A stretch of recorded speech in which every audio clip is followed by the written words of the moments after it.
Et voilà, bienvenue sur WW Info 16 et à Tonton Mwinga Mubali a sérieux. Peselanga mbote na Rebecca, na bosanité, Masananga Ikama, na kati yakini.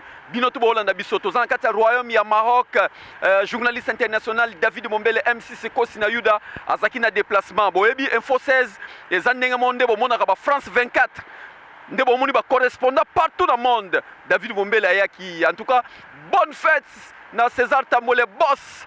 Bonne fête na Rachidi Mukilo, place à Zola Nabiso, na ya Willy Sionga, Mubali ya Maman Nabiso, Lydia Bangala, Oazola Nabiso. Alors, voilà, absence, ezala moi trop na télé, nazala ki fumate, na respect na bino na olonga linette, nazala kite, nazaki na préparation, ya voyage pour na ko bimana no mupanzia Maroc, pour na koyebe la Greco ndenge nini masolo ezo tambola. Merci na Magichiboui, merci lisusu na bosanité na Aaron na Katsakini place azali caméraman professionnel na biso na Info 16.